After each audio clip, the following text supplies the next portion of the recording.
Good evening and welcome to this webinar hosted by the IIT Alumni Center, Bengaluru.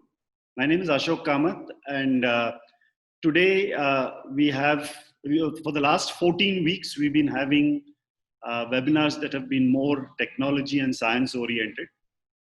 And today we're taking a slightly different track, but eventually I think it will link up to technology.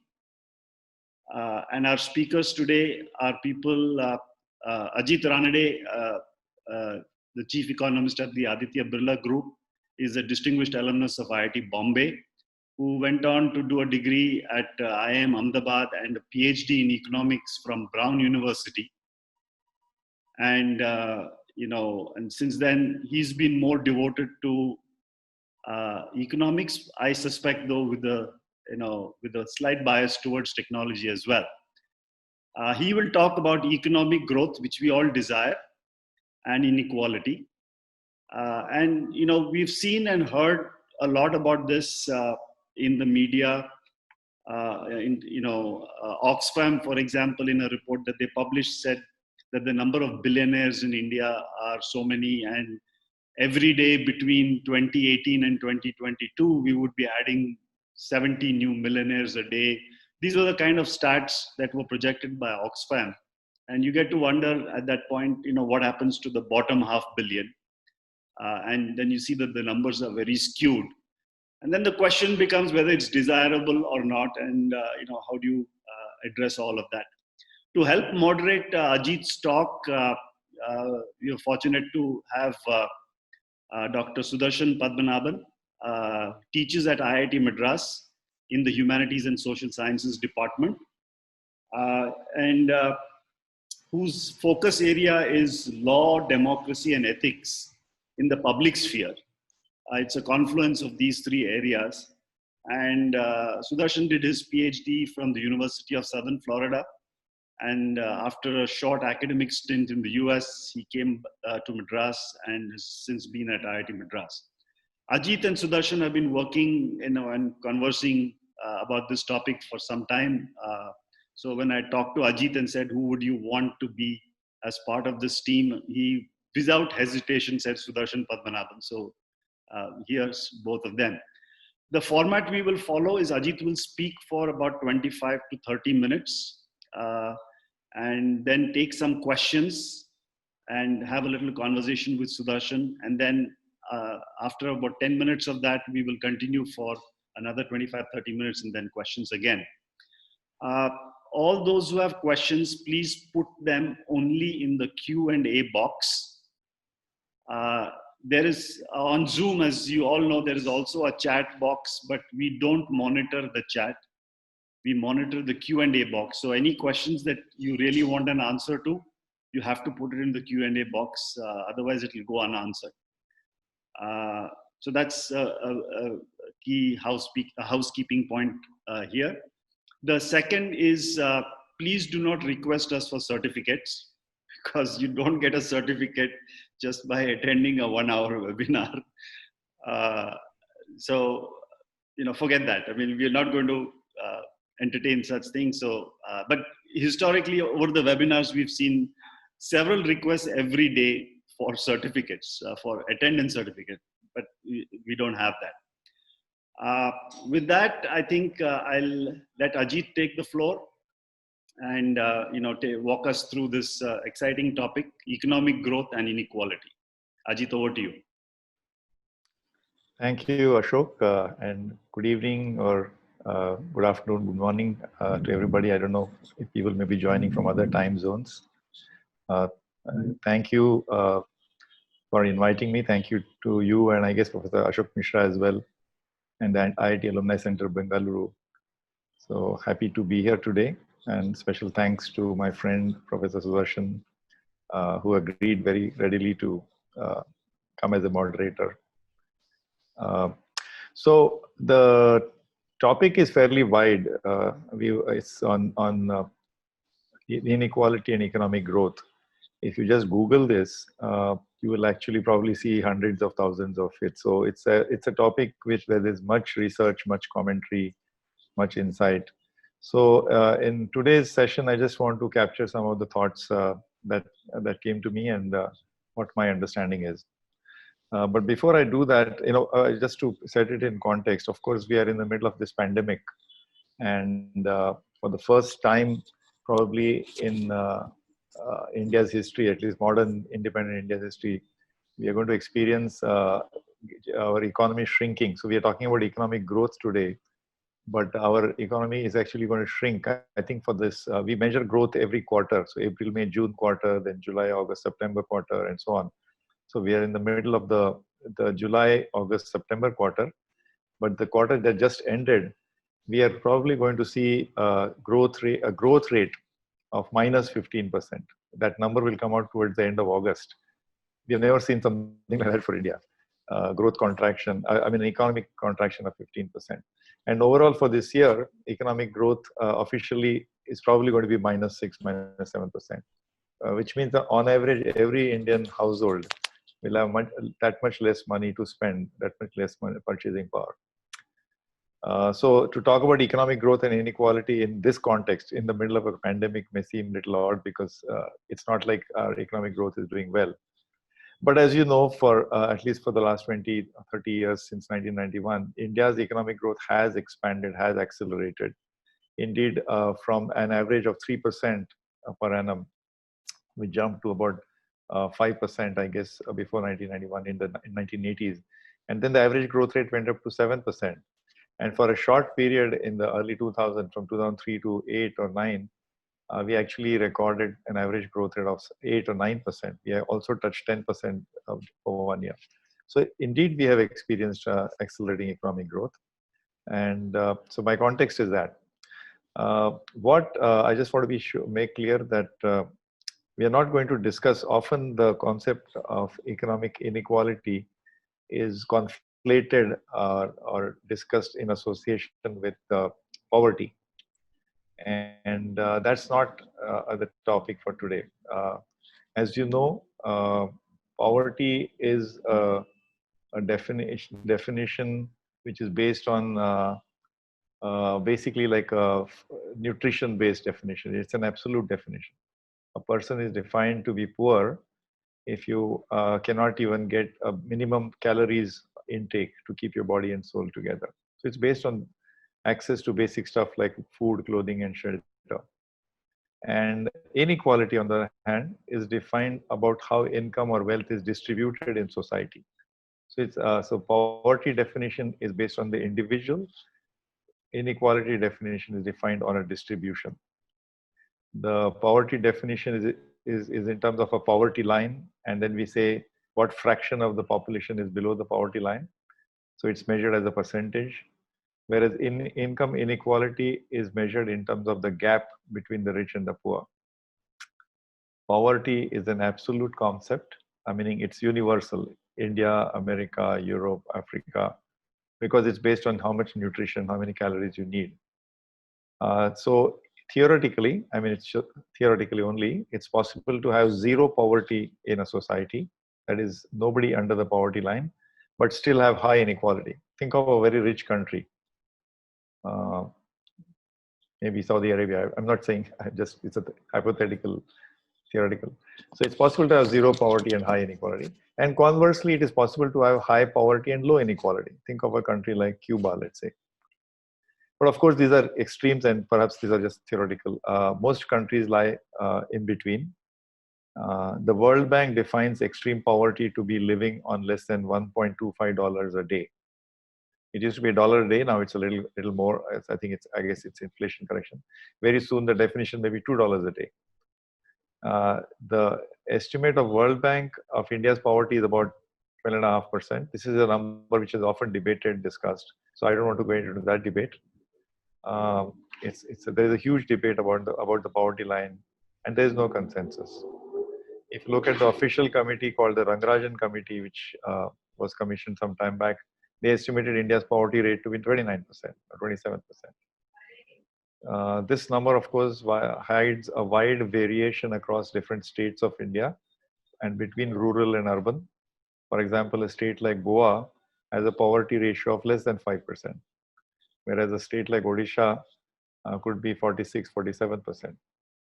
So we are not going to talk about the poverty rate. It is an all India poverty rate. There are poverty rates across different states. So in fact, even poverty is quote unquote unequally distributed. But if you look at inequality, so that is what we are going to talk about. So just by way of a tidbit, the last, I think on Friday or Thursday of last week, Mr. Jeff Bezos, who is the main shareholder in a company called Amazon, he added something like $15 billion in a day. So people say that, that is, by the way, more than India's annual budget for the National Employment Guarantee Scheme, which employs something like, I don't know, 100 million people or 150 million people. So that's an example of inequality. Of course, one is the measure of wealth and the other is measure of spending or income.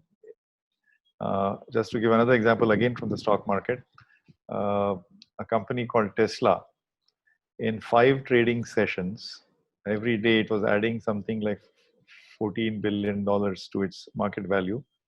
And it added more value than the combined market value of 4 other automobile companies like GM, Ford, Chrysler, and so on. So this is again an example of extreme skewedness or inequality. Indeed, in the US stock market, like we have the Sensex in India, which is an average of 30 stocks. In the US, you have the most followed reliable index is called the S&P 500, the Standard & Poor 500. But the top 5 stocks in S&P account for, have a market wealth equal to the bottom 282 or some bottom 285 stocks. So that's also an example of inequality, of wealth, of valuations. So we are seeing this extreme skew in terms of even within stock market valuations. Another example I can give you is in India today, the 20 most profitable companies, this is a data slightly before the pandemic, but 20 most profitable companies generate 70% of all corporate profits. Just 20 companies. There are, by the way, more than 1 million companies registered with the Registrar of Companies, ROC. Just 20 companies generate 70% of the country's profit. It wasn't always like this. 30 years ago, these top 20 companies used to account for only 14%, 1/4. So that's an example of rising inequality of distribution of profits. I've seen, I mean, this is somewhat anecdotal, but I think it's supported by data that it's in the US context again. This concentration that I just mentioned, that 70% profits just going to 20 companies. In the US, 90% of the beer consumption, beer produced and consumed, is produced by just 2 companies. 4 airlines account for almost entire traffic. Airlines are closed right now during the pandemic or largely restricted, but 5 banks, there used to be almost 2 or 3,000 banks in the US. 5 banks control almost 90% of the banking assets. Google, which is a search engine, among other things, has 90% share of all the search is done on the internet. Facebook accounts for 70% of the traffic. The iPhone, the iconic phone made by Apple, has profits equal to, I think, something like 80 or 85% of the profits of all cell phone makers in the world. So these are just examples of industry concentration, but I'm spending a few minutes on this because I'm not going to talk about this part. This is, of course, an example of concentration and skewedness, but this is not what we're going to talk about. What I want to talk about actually is the inequality of income, in inequality of the way we understand it in the common parlance. That is inequality of income in society or in the economy, and of course wealth. That's what I want to talk about. You might remember over 10 years ago, there was something called the Occupy Wall Street agitation around the same time that you had the Arab Spring. and that was sort of in reaction to this widening inequality, income inequality in the US economy, and also I think other parts of the world. The increasing realization that the top 1%, the Occupy Wall Street is about the 1%ers, that almost the entire gains of economic growth, that is increase in income, aggregate income of the economy, of national economy, was going to the top 1% of income earners. So this is the inequality I want to talk about. I could give you some statistics, but I don't want to spend too much time on that. And what goes as income to the top income earners. So you can line up all people in society according to the income they receive. Think of the x-axis. So the lowest income earner is at the extreme left, and the highest income earner is on the extreme right. That's your x-axis. If you line them up, then you can draw these percentiles, or you can draw deciles. So how much income goes to the people in the top 90% of the income spectrum, or the income distribution? So it's a property of distribution, and there is something called the 90-10 ratio. So the way you can measure inequality, by the way, is a statistically measurable entity, just like poverty is measured as a percentage of people below the poverty line. Similarly, inequality in income can be measured as what percentage of how much share of the income goes to the bottom decile, the bottom 10%, the next 10%, the next 10%, and so on. So one measure is called the 90-10 ratio. The 90-10 ratio says what share of aggregate national income goes to the people in the top 90% of the income distribution, and that ratio to the bottom 10%. So this ratio is now, I think it's about 10 or 15. So that is where inequality is. Another way of understanding this is, as I said, what share of aggregate growth in national income goes to the top 10% or top 1%. A third way, which is much more popular, is called the Gini coefficient, Gini coefficient. It measures, it captures the proportion. So on the x-axis, you have this people lined up by their in increasing. You have on the x-axis the income earners, and on the y-axis is the cumulative income of society, or cumulative income of the economy. So if I'm at the x-axis goes from 0 to 100% of the among the income earners. That is, if you're at 90 on the x-axis, you're in the 90th percentile of income earners. And on the vertical axis is the cumulative income earned by the 90%. So the Gini coefficient is computed as a ratio between the, that is, it's like saying the following: the bottom 90% of society, if their share of cumulative national income is 25%, then the plot is 0.9 and 0.25. If it was perfectly equal, if the distribution of income was perfectly equal, then 90% of the people would earn 90% of national in total. Their share would be 90%.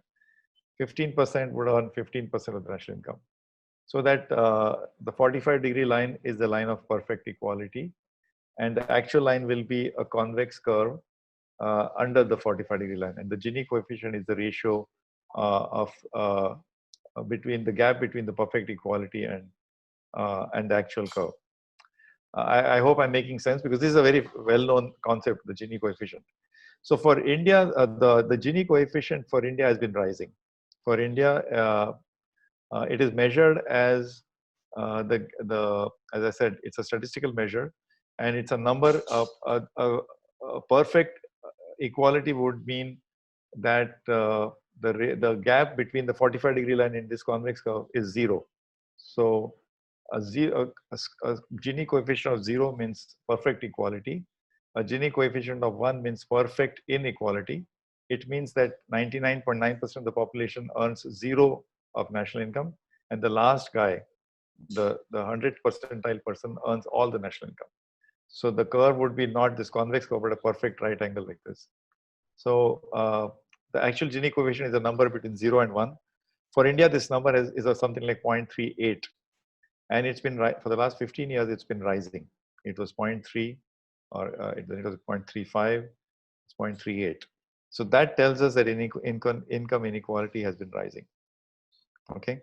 Some OECD countries have done this computation for India, and they put India's number as 0.49, which is higher than 0.38. These numbers for other countries, let me just tell you, is for the US it's 0.43, for the UK it's 0.38, for Italy it's 0.37, and so on. The lowest among the G7 is France, which is 0.33. So France is relatively less unequal in this G7. According to this data, which is a few years old, it's not the latest data, India is at 0.49, but India's own computation shows 0.38. So let's not quibble about the numbers. What I want to say is that this income inequality, which is measured in India, is actually an underestimate, because nobody knows where everybody's income is. To calculate Gini coefficient, you would need to know everyone's income, but it's impossible. We don't know. At best, we do a statistical sample, we do surveys, and in fact, what the surveys reveal is consumption expenditure. How much people are spending, not how much people are earning. Notoriously, people will not reveal their incomes. As you know, only 2 or 3% of the population of India pays income tax. So for them, we have reliable income data, but for the remaining 96%, we don't have income data. So we can use proxy like their consumption spending patterns, which is again done by statistical sampling, which is done by random, by surveys. So what we get is a Gini coefficient for consumption spending, which is 0.38. So the actual income inequality is worse, because rich people tend to spend less on consumption and they have higher savings. Poorer people, their entire consumption is their income. So the inequality number that you will get is actually worse than what you're measuring by consumption spending. But I'd like to tell you that in fact, income inequality is worse, because it's not only about consumption spending. Now imagine if you use metrics like access to quality healthcare, or access to basic quality education, or access to sanitation. So if you start looking at that, the inequality in India, I know that some of these concepts may be difficult to define and measure these metrics, but you can get the sense. It's actually worse than we think. And inequality can be measured along many dimensions, not just income. As I mentioned, that this is about income inequality, but you can think about wealth inequality. Wealth is accumulated income. Rich people tend to have higher savings, therefore they invest in wealth, and that becomes through bequests and transfer to their progenies and next generation. The next generation starts off with higher wealth, so wealth inequality gets worse. It is more skewed than income inequality. So if you start measuring India's wealth inequality, it's even worse. I mean, I don't have the numbers, but if Gini coefficient for income is 0.38, wealth coefficient inequality will probably be 0.5 or 0.6 or even worse. So this part of this talk was about giving you a flavor for how inequality is measured. And I must also tell you that inequality has been increasing in almost every country of the world for the last 30, 40 years. It is actually perhaps a feature of the post-industrialist capitalist world. And despite what you may think, actually it is not the result of politics, nor is politics likely to reverse it, meaning there are no political solutions to reversing inequality, because the problem is more deep-rooted, and that's going to be my second part.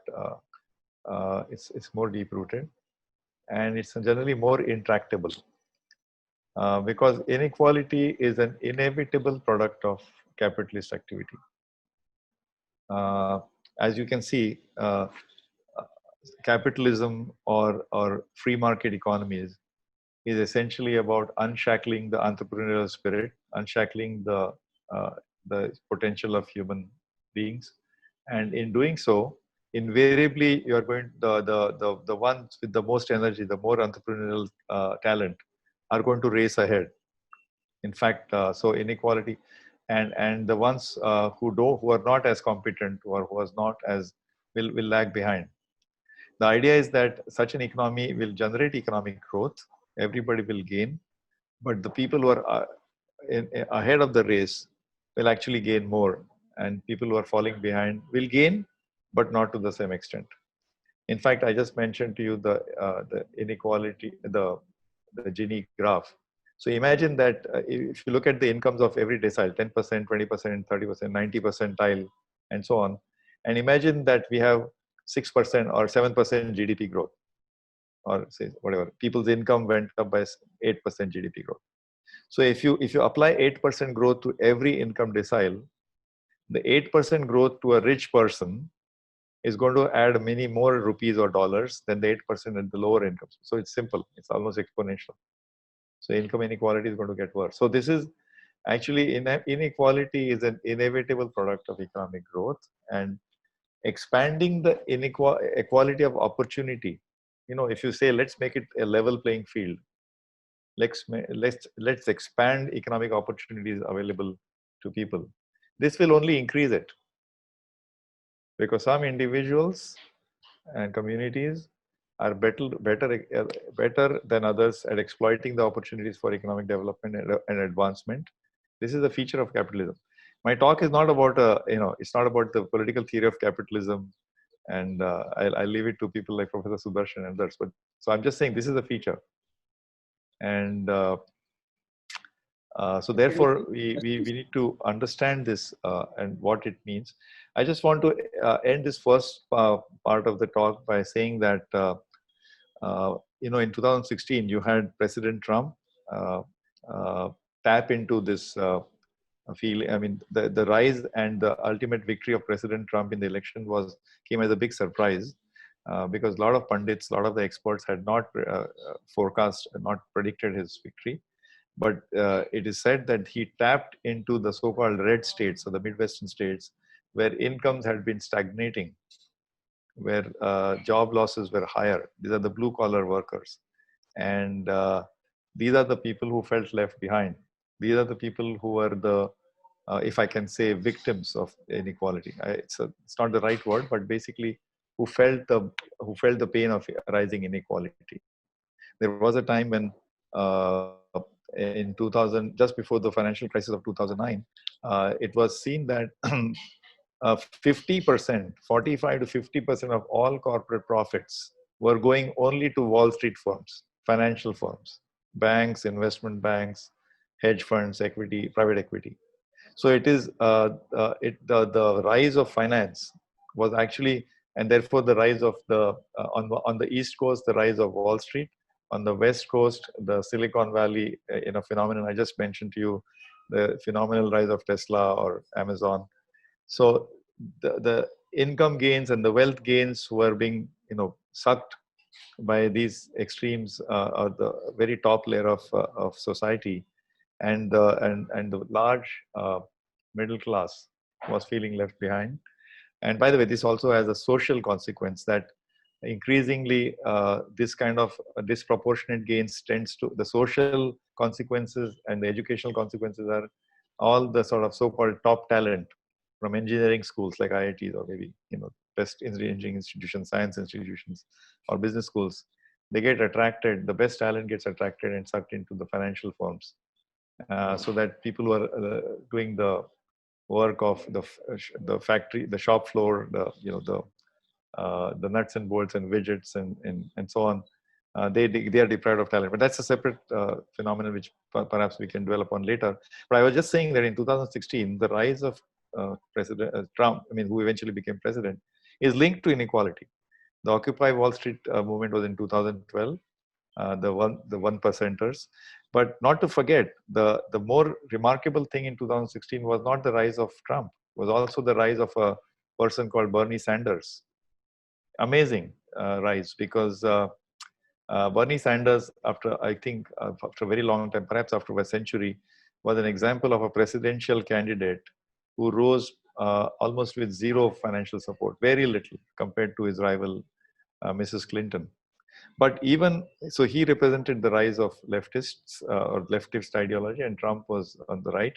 But both of them were tapping into the same discontentment, which is about inequality, rising inequality, widening inequality. The same thing was seen in the UK. So UK happened earlier, I think.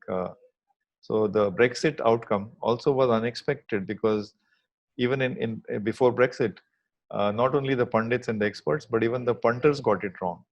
As you know, in places like Ladbrokes and Lloyd's, you can bet on outcomes. You can bet on anything. You can bet on cricket matches. You can bet on the weather. But there were bets on whether Brexit would win or not, and the money was 5:1 against Brexit. So even the punters got it wrong. The punters, it's their business to know, to be able to accurately predict. Again, the same thing related to inequality.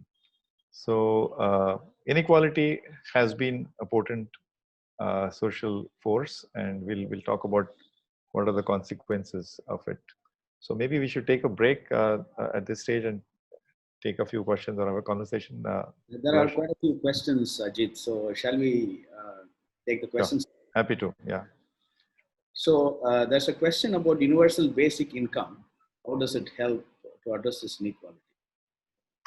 Yeah, so I think we are jumping ahead, because I was going to propose the second part towards the end. I was going to say, what can we do to reduce inequality? So universal basic income is a lump sum amount given to every person, irrespective of their level of income or wealth, or in a way, it starts off everybody with some basic endowment. It can address to some extent, at least it can reduce the disadvantage of the people who are lagging behind, and that we may need to consider something like that. But it has to be fiscally affordable. It has to be something, this has to be paid for by money collected through taxes, through the budget. So there are countries like Finland who have started it. Very few countries have actually started it. The Northern European countries, especially from Scandinavia, they have a much generous budget. Their situation is much better. But this is something that the India's economic survey and the annual budget speeches have been mentioning. At least the economic survey document has been mentioning it for the last 3 or 4 years. It means something that we may have to go to. But in a way, we have actually implemented it in different ways. Since we can't give money to people, we have created rights. So this is called the rights framework. So we have created something called the right to employment. Right to employment in the rural areas is called the NRE, National Rural Employment Guarantee Scheme. We have created something called right to education. We have created something called right to food. But these rights have fiscal costs. It's one thing to just declare them as rights, but you got to enforce the rights. You got to implement the rights, and they have some budgetary consequences. And people believe that the rights have been very imperfectly implemented, clumsily implemented. Not everyone is benefiting, and some people have an ideological objection and to these rights. So what you can't give through the budget, you create through by rights. So this is the same thinking, same philosophy. Yeah. Sorry. The next question is about how effective is the Gini coefficient in measuring the inequality? That's the best measure we got. Gini coefficient is just one number. It's a very handy way of capturing inequality. I wish I could have just shown a slide. It's basically, think of it as the XY axis and a 45-degree line, and a curve like a under the curve. So the shaded area between this curve and the 45-degree line, that as a proportion of this is called the Gini coefficient. It's a ratio, but that's the best way to measure inequality. So actually, you had already discussed this issue in terms of. Sudarshan, just one point. For those in the audience who have a mathematical orientation, see, the inequality is a distribution. Okay, so the distribution can be Poisson, all kinds of statistical distribution. So it's very difficult to capture the property of a distribution in just one number. You can calculate it as a variance, or as a third moment, as a skewness or kurtosis, These are all technical statistical terms. So Gini coefficient is just one number, but that's most handy and it's very popular. That's why we use it.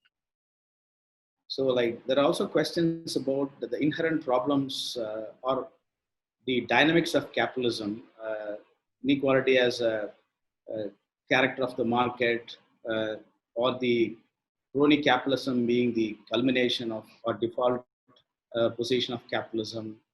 And there are also questions about the impact of pandemic on the poor and tax rates and worry of loss of jobs in the Indian context with respect to even those who are earning well. So how do you address these issues? No, so like I said, I wanted to keep the discussion separate from the discussion about poverty. See, what the pandemic is going to do, as it's done already, is it has led to a kind of a jobs crisis.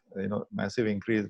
Livelihoods have been affected. Many livelihoods, especially in urban areas, have simply collapsed. Small and medium industries have had to shut down. People have lost jobs. People have lost incomes, family incomes, and people have fallen into poverty. Now, imagine in this situation, if you have one vulnerability of a sickness, not COVID, but just any other sickness that can just wipe out with the health expenses. But all that discussion goes towards poverty alleviation, which I think overrides, of course. I'm taking it as a given that nobody can object. There is a complete consensus that we must fight poverty and India must aim to reduce the poverty rate to 0%, or if not at zero, at least below 5%. The Chinese official poverty is now below 5 or 4%. So poverty reduction as an aim of national policy is a given. I think there's no doubt and no complete consensus. But inequality is somewhat more debatable. People say that India does not have the luxury to start fighting inequality now, because inequality is an inevitable consequences of unequal endowments, unequal capabilities, unequal competencies. So let the winners race ahead. If they are becoming super rich, let's tax them and use the tax money to give it to the poor. But let's not worry about reducing the gap between the rich and the poor. Let's not worry about inequality. So this talk is more about the inequality aspect. You want to start the next part of the talk? Sure. So I was just going to say that in the previous part, I said that inequality is an inevitable consequence of the world we live in. And I also mentioned that widening inequality has caused phenomena like the rise of Trump or the rise of Bernie Sanders, or the outcomes like unexpected outcomes like Brexit. Earlier it was Occupy Wall Street. I think many of the social movements in India also perhaps can be traced to feeling of the widening inequality. Another funny tidbit here is that while inequality has increased over the last several decades in every country of the world, the inequality for the world as a whole has actually decreased. It's a very funny, it's apparently paradoxical conclusion. But if you take 190 odd countries and you take their own national incomes and you compute the Gini coefficient for each country, almost every country has experienced an increase in Gini, which means an increase in inequality, income inequality in their own country. But if you compute the Gini coefficient for the world as a whole, it actually has gone down. The world has become more of an equal place. It's not very difficult to reconcile these two so apparently paradoxical conclusions, because what has happened is that the income growth has come in a big way. If you look at the aggregate world income, it's accruing to different countries in the world, including countries like China and India. And in the last 20-30 years, China and India have got increasing and disproportionate share of increases in incomes. So more people in India and China have come out of poverty than elsewhere. And therefore, when you measure the inequality, when you put all of these guys in the same bucket, as if all of the world population belong to one country, and then you compute the inequality coefficient, the Gini coefficient, it actually has gone down. So that's just an interesting tidbit. But why is inequality bad? So, I mean, first of all, income inequality is inevitable, I said. the next thing I wanted to establish is that income inequality will relentlessly keep getting worse, or wealth, especially wealth inequality. The reason for that is you have to think it's a little bit of a Marxist framework, but this was also revived by in a famous book from 2013, 2012 by someone called Thomas Piketty, who wrote a book called Capital in the 21st Century. And he looked at this phenomenon of inequality of wealth and inequality of incomes, but he did not use data like from surveys or consumption spending or national income. He went to income tax data, and he did that for OECD countries. So in his study, he did not include countries like India because income tax data was not readily available. And as I said, only 3 or 4% of the population pays income tax. But income tax data tends to be more reliable because people have to report their incomes. So we don't have to depend on income estimates from from sample surveys. So doing by looking at income data derived from income tax returns over a period of almost 100 years, Thomas Piketty was able to show that the income which goes to the labor, so if you divide society, if you divide the economy not by not by income deciles, that is 10%, 20%, 30%, 40%, but divided into people who are deriving their income from owning capital and from their own labor.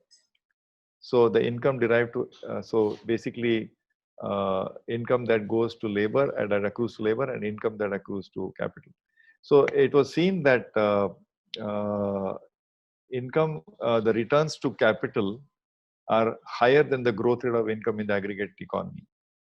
That means the capitalist class, that is, say in a developed country context, the people who own capital, who own shares, who are participating in the stock market, in the financial market, financial capital, their returns tend to be higher than the growth rate of aggregate income of the whole economy.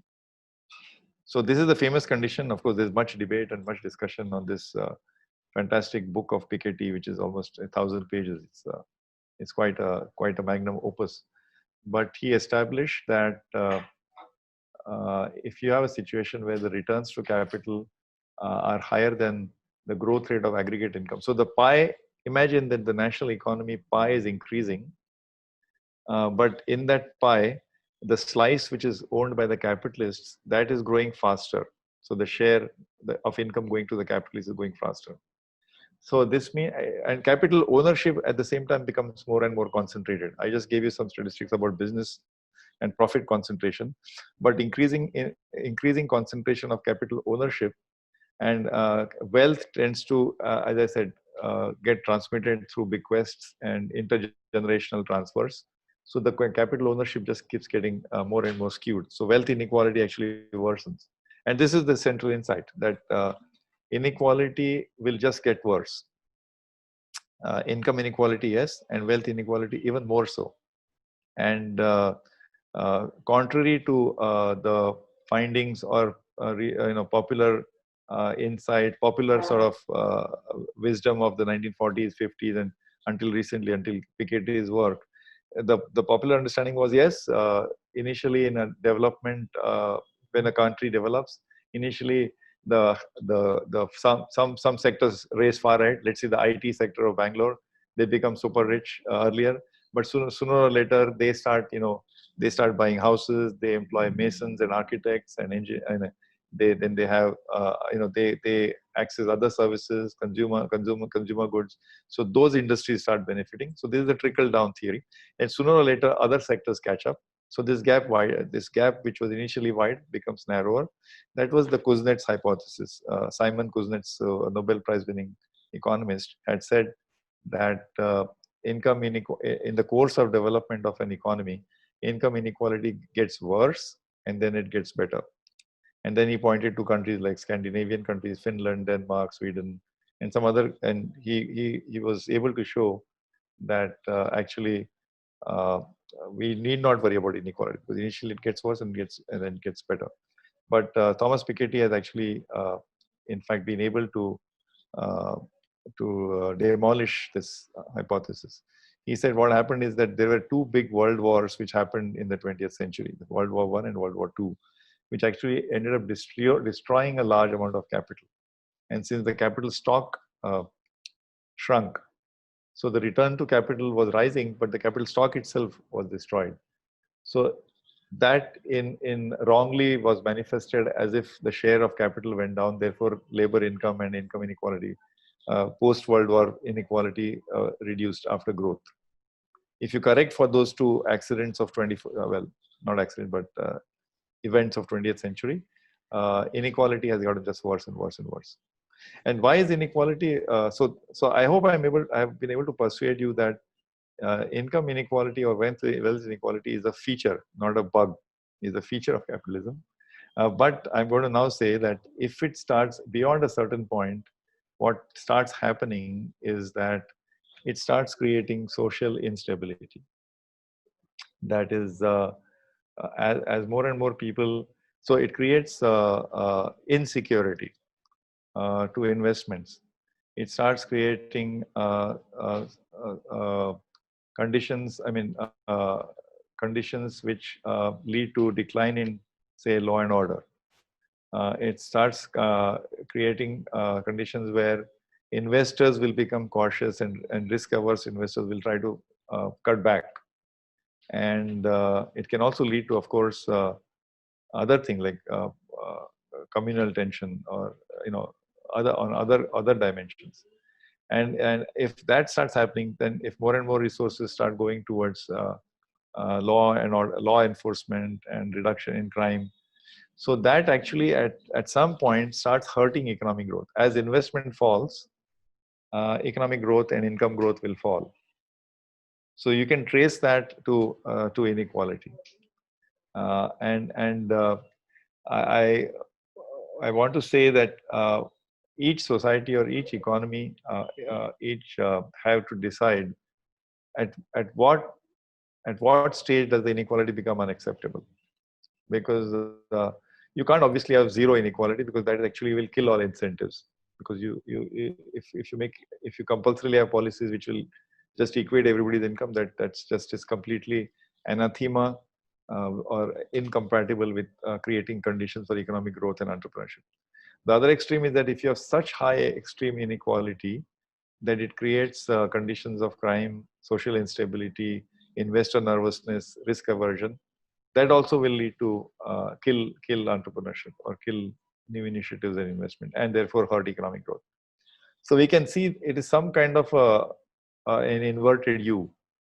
To less inequality and having coercive policies of redistribution and taking money and equating incomes is bad for economic growth. And too much of inequality is bad for economic growth. So how much is just the right level?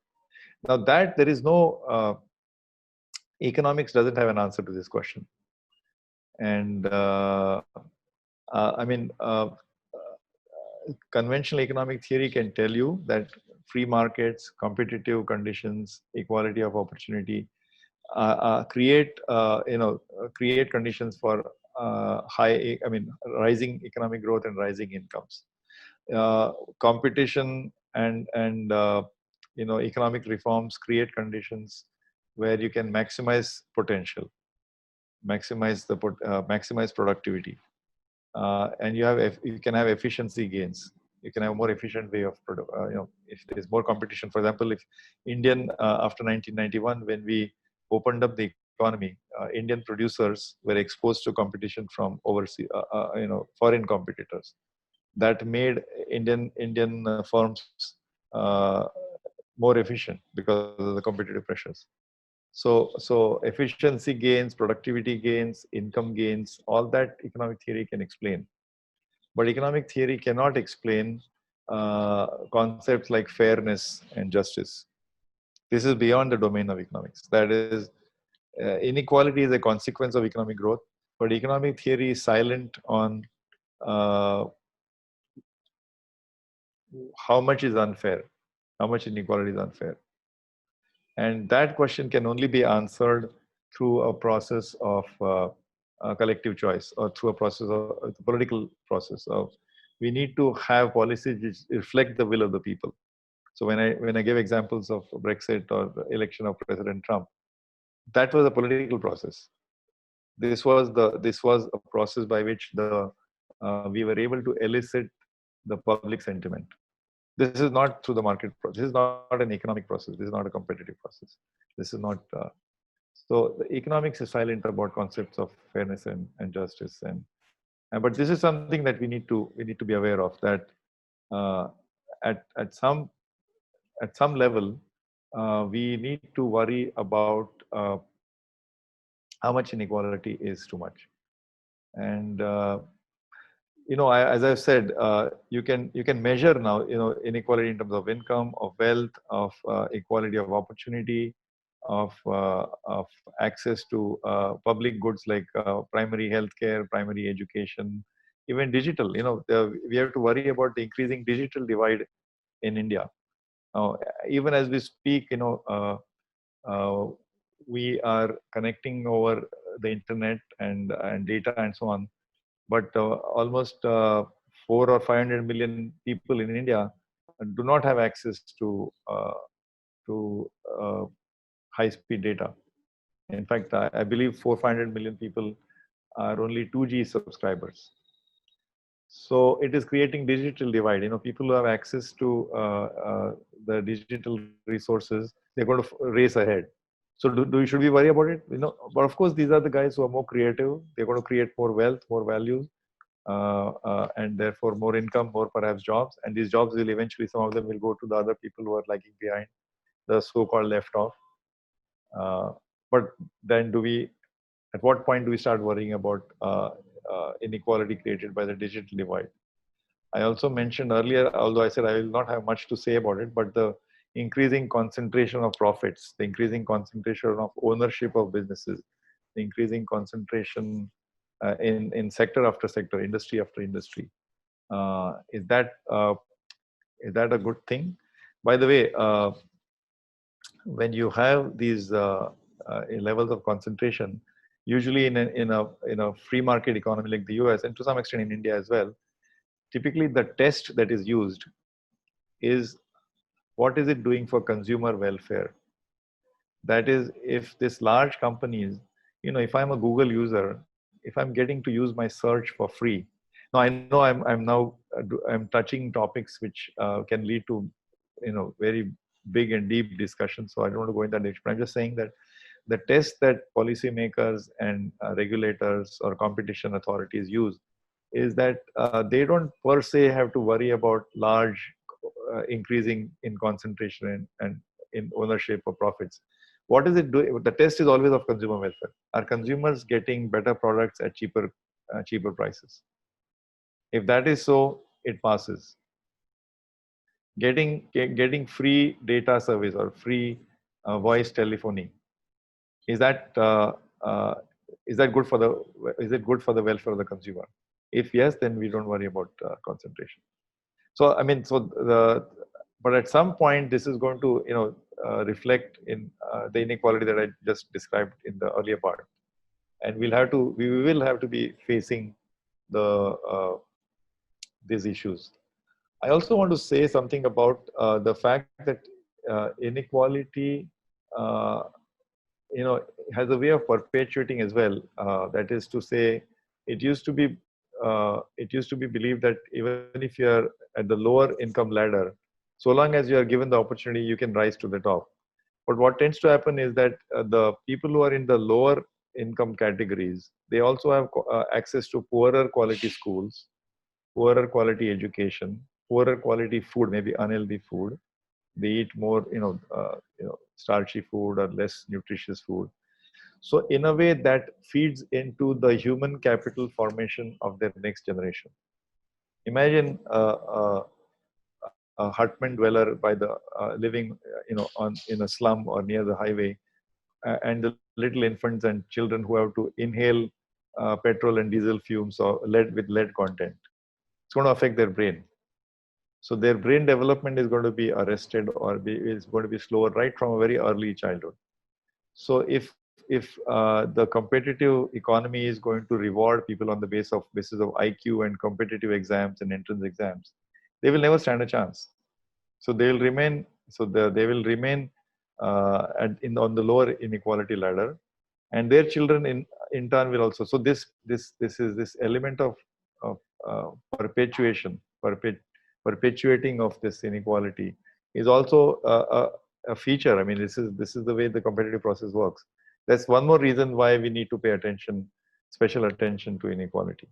But on the question of how much inequality is acceptable, tolerable, and how much is not, maybe we should park it to the next segment. So we'll take a break now and then come back to the last segment. Is that okay, Sudarshan? Yeah, no problem. Yeah. So there are quite a few questions as you are discussing. Questions. I'd like to hear your question as well. Actually, I think I don't know whether you remember this or not. In 2008, when there was this Pan IIT meet, you were moderating Professor Amartya Sen's talk at IIT Madras. Yeah. And many of the questions that we addressed were also actually raised during that discussion. So Amartya Sen was talking about happiness. People should be happy. When he talked about happiness, he was talking about quality of life. When he was talking about quality of life, it was more about equitable and also a life where people's potentials can be actualized, and injustice can be reduced, inequality can be reduced, and equity could be increased, and also poverty could also be alleviated. So it's more of I would say philosophical exegesis rather than. Even though like I said, in economics is silent or unable to answer questions of justice and fairness. So I think what is fair? How much, as members of society or as citizens of a country, citizens of India, how much should my rights be? Our constitution makers, spelt out the fundamental rights. But subsequently, in the last 50, 60 years, those rights have been expanded. I just mentioned some of the rights earlier, but even say something like right to life, I think Article 21 was slowly expanded to include right to clean environment. So today, right to clean environment is linked to right to life. It has become a right. Now, these are the kind of things that it's, I think, beyond economics, that as a society, we have decided that certain rights, I'm sure that very soon, and some countries have already enforced these rights or have implemented the right to internet access, like right to electricity, right to water, drinking water. These have been elevated to, if not fundamental rights, but very high level. So I'm sure a time will come when I'm told that even if you go to prison in countries like Sweden, a prisoner has a right to internet access. You cannot deny internet access to him. So somebody had asked the question about digital hierarchy. Who makes this digital hierarchy? And in Finland, almost 10 years ago, or probably even earlier, they made access to internet as a fundamental right. So there is also a question about the role of technology in perpetuating inequality, digital divide, or actually also the economic divide. There's a question on agriculture-based economy. India is more of an agriculture-based economy. Then how do you kind of reduce inequality? Population is one of those issues. So it's a kind of, all these are interconnected questions. And one comment I'd like to make on this is that, the economic growth in an economy or a country happens by investment. Okay. So you have a capital stock. The capital is, in a simplest example is, think of a farm producing, let's say, corn or maize. Let's imagine that you have a farmland and you produce corn, and next year you need to replant the corn to produce corn again. So out of your total output, some of it has to be set aside as seed for the next year. Okay. So what is available for you to eat and consume is what is called consumption. So maybe 80% is what you consume, but 20% of your production is set aside because that is required as seeds to be planted again. That is the simplest way of describing how an economy works. So we produce national income, total GDP. Some of it has to be devoted towards investment activity, building new factories, new capacities, new farm, new seeds, innovation, and so on. That is investment. Now, investment to GDP ratio in a fast-growing economy like China used to be 40, 50%. Imagine 50% of national income was set aside not for consumption, but for investment. That is too high. But India also, investment ratio was to be 36% in 2008, 2009, up to 2011. It has fallen to about 30% or 29% now. So this is called investment in capital. Now, capital stock itself is the dollar value or rupee value of all the productive capacity in the country, which is factories and farms. But increasingly, a big part of productive capital is human brain. It's human resources, because actually, as you have more trained manpower, trained people with college degrees, engineering degrees, technology knowledge, they are the ones who are going to lead the innovation and creativity. And increasingly, the capital stock of a country then consists of physical or financial capital and human capital. Okay, and human capital is nothing but accumulation of skills and education and knowledge and so on. Now, in advanced countries like the rich countries of OECD, the North European countries or America, 80% of their capital stock is in human capital form. But in India, only 20% or 25%. So the wealth of a country increasingly is its human capital. And when you mention these things like agriculture and all, human capital actually resides in the technology sector. I mean, it's much more valuable in finance and technology. I don't think human capital can be manifested in sectors like agriculture. Agriculture is important, but over long periods, it has a shrinking role in the economy. So agriculture used to be like 30% of GDP in 20 years ago or 30 years ago. Now it's only 15% of GDP. It doesn't mean food is not important, but it just has a lower dollar value, rupee value, economic value in our economy. The bigger value is human capital. And that's where we are seeing greater and greater divide. Somebody was asking about digital divide. The divide in human capital is huge. The difference between human capital, if I instead of calculating income inequality, if I calculate the inequality in human capital, it's huge.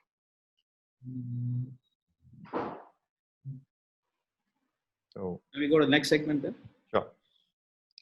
So in this last part, I just want to discuss now what can we do. So first of all, how much is too much, and then what can we do about it. So as I said, in here for me, a useful way of understanding inequality is to compare it to industrial pollution. So basically, no industrial production is possible without some pollution. You know, just because it's not visible to you, particulate or not particulate matter, it doesn't mean that the SOx, you know, sulfur oxide, sulfur dioxide, or carbon dioxide is not there. So all industrial activity produces pollution. Even we are talking to each other over this Zoom screen or internet.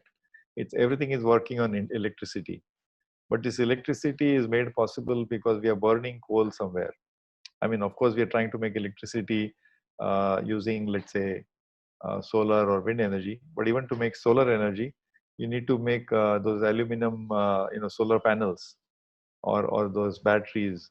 And aluminum is a highly energy-intensive product to make aluminum. Even Tesla cars requires aluminum, and aluminum requires, burning coal eventually. So no industrial growth, no economic growth is possible without some amount of pollution. And we accept it as a trade-off because, in fact, there was a time when we didn't even think about this. But increasingly, when we realize that we need to look at things like, as you said, quality of life, and we need to look at things like air and water quality, particulate matter. So then we had, we had new laws, new this thing on environmental norms. That's when we started saying pollution is acceptable, but beyond a certain limit, you got to. So if you're producing, let's say, if you have coal and it's producing sulfur dioxide, then you need to put the sulfur scrubbers in. So you got to convert that into something else, into sulfur. If you're producing CO2, then you got to do, say, carbon sequestration. Now, of course, it's a global issue. Climate change is a global issue. So we introduce things like we tried to introduce market mechanism in carbon credits. We tried to put incentives so that people will reduce the production of CO2. So I want to perhaps compare that with inequality with pollution. That at some point, inequality starts becoming too much, and we have to start introducing measures as against to curtail further increases in inequality. So inequality, let's accept, is a inevitable and is a consequence of economic growth. It's actually a feature of capitalism. It is indispensable, almost intertwined. But unbridled growth, unshackled entrepreneurship, unshackled capitalist growth, free market economy needs to be needs to have some countervailing mechanism to curtail inequality. So how do we do that? So in Thomas Piketty's book, so basically, if you want to reduce wealth inequality, you got to take away wealth. I mean, beyond a certain accumulation of wealth, you need to take it away. So that's called, it's a coercive method. Only the state has this coercive power. It's called taxation. So you need to introduce a wealth tax. The problem is that wealth is very difficult to measure, and there will be a lot of resistance to it, and it is it's difficult to, I mean, because valuation of wealth is also difficult. Imagine now in India we discussed things like capital gains tax. So one form of wealth is your land or your ancestral sort of wealth. But another wealth which is somewhat easier to measure is what you make, the wealth that you make through the stock market or through capital transactions. So you can do that if you have capital gains. That means if your wealth that you get through capital gains is expanding, then you introduce a capital gains tax. Now that has of course met with a lot of resistance. It took us almost 20 years from, I think, for 20 or 30 years. It was that we finally our government was able to pass legislation which introduced capital gains tax. So if you make capital gains, short-term capital gains, if your gains are made within a period of, I think, 3 years, then you have to pay 10% tax on that. Beyond 3 years, I believe it's a low tax or nearly zero. So we have to have some taxation on wealth. The second, of course, way to do it is through income tax. That is income inequality, to reduce it through income tax. Incidentally, I just want to give you one tidbit here about incomes or salaries of the MD. A few years ago, SEBI, the securities regulator, introduced a new regulation saying that all listed companies have to disclose what is the ratio. They didn't want companies to disclose everybody's salaries that is paid, but at least as a statistical measure, they wanted companies. It's now compulsory. The companies are required to disclose the ratio of the earning or the salary paid to the MD, managing director, or the CEO, to the median wage paid to all employees in that company. Can you imagine what these ratios are? These ratios are comparable to the US. In the Indian listed space, this ratio is, for some companies, very few companies, the ratio is 500. That means the top guy, the top boss with the corner cabin, is getting paid 500 times the median, not the lowest, the median wage, the median salary, 500 times. But for most of these companies, the number is around 200. The ratio is 200. That's also, by the way, an example or a measurement of inequality. But interestingly, the ratio is, while it's 200 or 250 for private sector companies, if you go to public sector companies, including, say, banks like State Bank of India and so on, that ratio is down to 6 or 5 or 10. It's or even less sometimes. So there is a huge difference and a divide when it comes to the compensation or paid to the ratio, which is now reported. We know this data because it's reported in the in the stock market regulator. And the question is that what gives? How is what is the basis for this? So the basis for this is that the CEO contributes leadership, and it is responsible for creating value for the shareholders, is responsible for increase in profits or the share price of the company. So some people did a study, they looked at the growth rate of profits and share value of these companies across these different sectors, public sector and private sector. And they tried to correlate it, the CEO salary or that ratio, with the increases in market value, shareholder value, or profits of the company. And guess what? Not surprisingly, the value creation was not only not correlated with these very skewed ratios, sometimes it was opposite. That is, the companies which were actually had a more equal, quote unquote, less unequal pay skewedness, were creating more value for the shareholders as well as for profits. So this is an example where actually reducing inequality, I mean, this is of course, I'm not trying to generalize too much from this, but this is from the corporate sector. But this does gives us some clue that perhaps reducing inequality can be value enhancing, can be economy enhancing as well.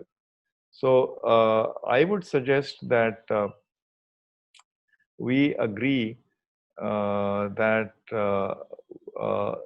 income inequality should be capped by measures such as wealth tax. For example, one measure that is often discussed but is never passed, at least so far. Every year during the formation of the union central budget, central government union budget, they discuss about inheritance tax. That a random lottery, a child born in a rich or poor family, why should this random lottery be available with zero taxation? So it's called inheritance tax.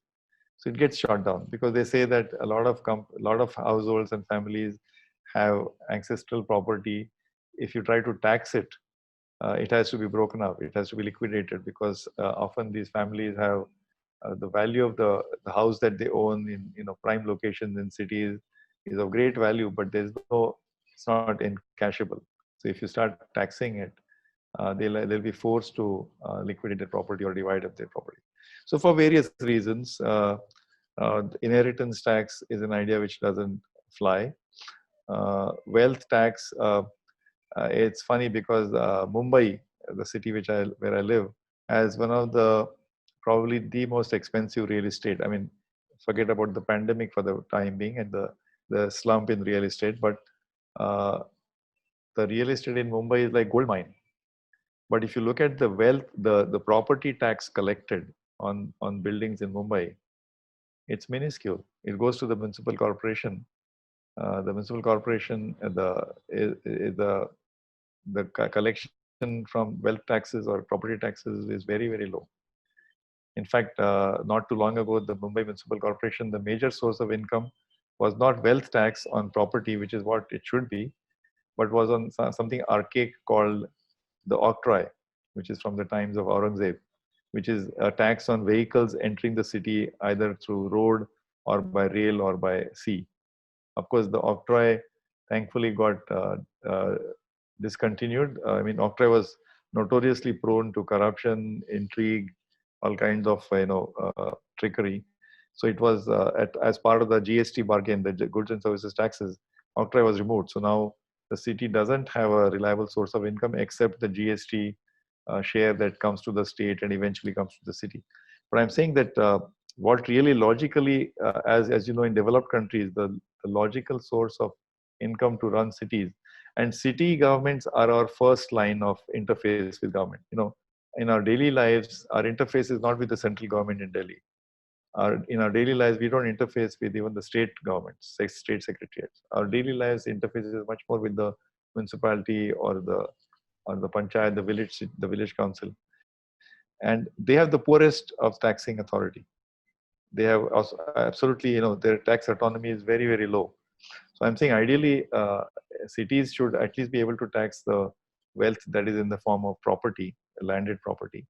But that is also not coming. So I would say, going back to income inequality, we are stuck with uh,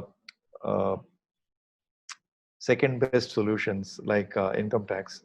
And already there is a lot of reservation and what should I say, grievance against India's income tax, because first of all, only 3 or 4% of the population pays income tax.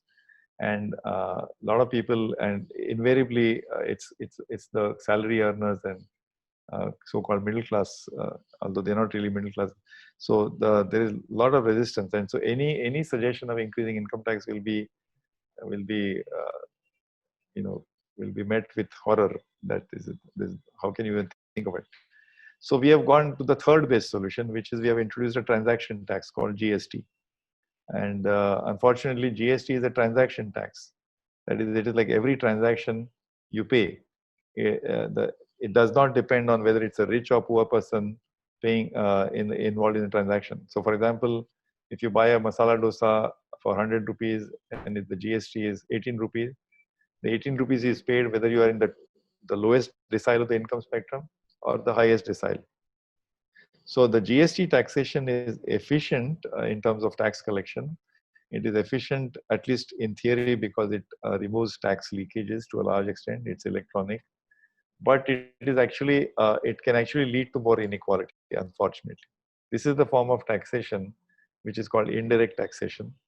It is blind to the income distribution. So it's just a transaction tax, and effectively it actually hurts the poor more than the rich. So while we try to reduce income inequality through coercive methods like taxation, instead of using direct taxes like on capital gains or wealth tax or income tax, we are forced to resort to things like indirect taxes, which are GST or import duties. So we have some long way to go, and we need, as I said, these are issues where, as collectively as a society, we need to decide on them, reflect on them, and that can happen only through a process of it's a political process. Meaning, our political representatives have to debate this, have to try to divine the will of the people, and then of course deal with the competing vested interests and lobbies and counter lobbies. But from an economic standpoint, I would say uh, we need to be, I would like to sort of at this stage say that income inequality in India is getting worse. Wealth inequality is even more worse. And if you include measure inequality in other dimensions like access to public services and so on, it's much worse. Regional inequality is widening. I've not even mentioned things like social and gender dimension, along caste lines, along gender lines, along religious lines. So whichever way you look at it, I don't see enough forces in society which are an effective counterforce, which can automatically reduce the process of inequality. So we need to do it actively through public policy. We need to actively build a constituency which supports anti-inequality measures. And I mean, what I can do is perhaps here a quote from a speech that, as a society, as a nation, as a constitutional republic, we start with political equality, one person, one vote. In fact, we take pride that we are probably the only country in modern times, in the modern world, which introduced political equality right away from day one. Everybody, man or woman, Hindu or Muslim, low caste, high caste. So political equality is one of the key features of our constitution. But social and economic inequality is a reality, and which is getting more unequal. So here is a speech which cautions us about this inequality. The speech says that our republic was founded on the principle of political equality, but we are facing this scourge of social and economic inequality. So the person says in his speech, How long shall we continue to live this life of contradiction? The contradiction is between political equality on one hand and social and economic inequality widening on the other hand. How long shall we continue to live this life of contradictions? How long shall we continue to deny equality in our social and economic life? If we continue to deny it for too long, we will do so only by putting our political democracy in peril. We must remove this contradiction at the earliest possible moment.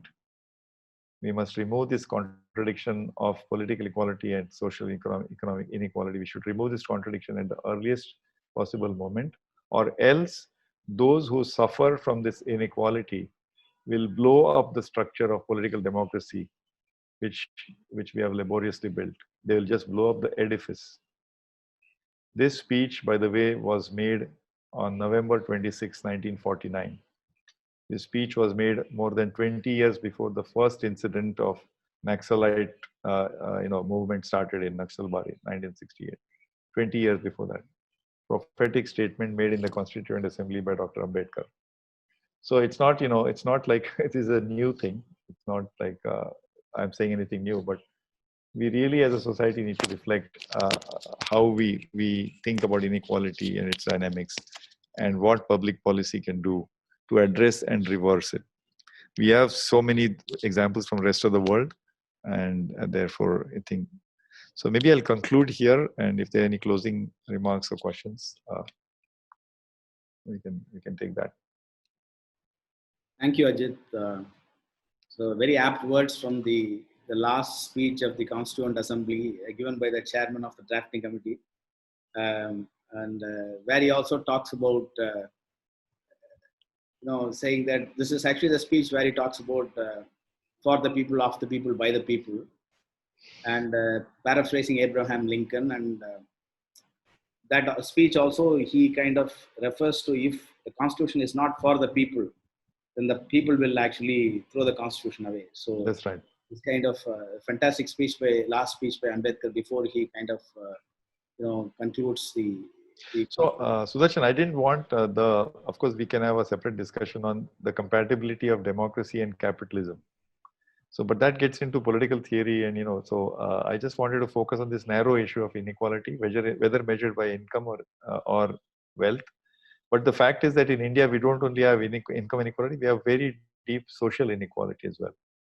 Piketty also talks about this kind of dissonance, but see, the French school of political theory, social theory, economic theory is different from the American and the UK models. So Piketty is much more comfortable dealing with public policy, dealing with democracy, republicanism, in addressing social, political, economic inequalities. So Piketty himself, in his magnum opus, Capital in the 21st Century, talks about many of these issues. You have been slightly more careful and not prescribing any policy prescriptions in your talk. But I think there are also questions raised by many participants about the role of governance, because since you are also one of the pioneers or founding members of Association for Democratic Reforms, and where it talks about governance as the major, especially participation in democratic process, grassroots level, various levels, reducing criminalization of politics, and also financial probity, accountability, transparency of various political parties. So, and many of the questions raised by the participants is about how do we cleanse the process of public policy or democratization, or creating more equal society, if not fixing the process of governance. So a couple of points, Sudarshan, I'll make. Think of yourself, think of ourselves as shareholder in a company. So I buy some shares in a company. I think the company is going to be profitable, so I want shares. But then I see that the management is behaving funnily. They move around in chartered airplanes. They go by a first class ticket when in fact they should be. They go for meetings they live in 5-star hotels. Yeah. So I start questioning the management. Why did you appoint this contract? Why did you do this investment? So as a shareholder, I have to be vigilant about what the management is doing. Of course, if I'm a small shareholder, My voice may not be heard, but may be heard, but then I should attend the AGM, but I should be vigilant. So like a shareholder should keep an eye on the management of the company so that the company is not hijacked by the management. Similarly, we are shareholders in this democracy, and we have appointed on our behalf a management to run this democratic form of government, which is who are our people's representatives. So I think as shareholders, we have to be vigilant. I mean, it's what it was Churchill who said, right? The eternal vigilance is the price of democracy. So basically think of it that way. And because we need to appoint these representatives, I think of them as people we have appointed as managers. We are the principals, they are the agents. On our behalf, they are running it. And we, hopefully I hope they are well paid, or we should increase their pay. But we have to have vigilance. And how do we, how do we ensure this is, as you know, we've been doing it at it for a long time. These are the people who, by the way, will take decisions on our behalf, whether we should have redistributive taxation to reduce inequality. I think thankfully the political class is sensitive to this. But I think the vigilance of the voter, the vigilance of the people is absolutely essential. Incidentally, India has only 3% income taxpayers, but 100% voters. So India is one country for every one vote. For every 7 voters, we have 100. Every 7 taxpayers, we have 100 voters. So it's no surprise that the policies are not responsive so much to the taxpayer, but to the voter. So as we have to wear our identity as a voter and ensure there's more vigilance and more questioning. So governance and accountability, they go sort of mirror image. Thanks, Ajit. I'll hand over the mic to Sushila, please. Thank you very much. This has been a very interesting discussion. Not one of our usual topics. We usually look at a lot of technology, and we've had discussions around startups, but this has been a very, very fascinating and very informative talk. So you took us right from the basics of inequality versus poverty and how you measure inequality, the different measures and what makes sense. And then talked about inequality on different on different dimensions. So wealth, income, as well as human capital, and how these are actually getting worse and worse. The fact that inequality is growing globally and is an even inevitable feature of capitalism. And it's something that we need to learn to balance rather than say that it's a bad thing. So that is really my takeaway from this. You talked about the fact that the trickle-down effect has its limitations and is limited in terms of its working. So therefore, where does public policy have a role to play, and how can public policy be used to address these kind of gaps? You also mentioned that each country and we as the citizens of the country have to decide what the tipping point is. At what point of time do we say this much inequality and no more, and then hand it over to public policy to play a role in terms of saying how we're really going to address this. So thank you very much. It was very, very interesting, and thank you both, Dr. Ajit Ranade as well as Professor Sudarshan Padmanabhan. Thank you both for being here with us today and doing this wonderful discussion for us. Thank you very much. I want to also thank all our viewers for being here. There are many of our viewers who are regulars, but there are also many new folks that we see today. And we will have this recording of today's session up in the IIT ACB YouTube channel, and you can have a look at it there at any point of time. Some of you are on our mailing list and some of you are not. So I do want to say that next week, again, we have a very, very interesting discussion. We have Dr. K. Radhakrishnan, who is a former chairman of ISRO, and he's going to be talking about India into the new space age. What are the opportunities and challenges? And moderating that discussion is a member of our the IIT Alumni Center, Bangalore, whom we are very very, very proud of, and that is Dr. Kota Harinarayana. So same time, Zoom, please join us. We'd love to see you all over there. So with this, thanks to both our speakers today and to our audience. Thank you very much.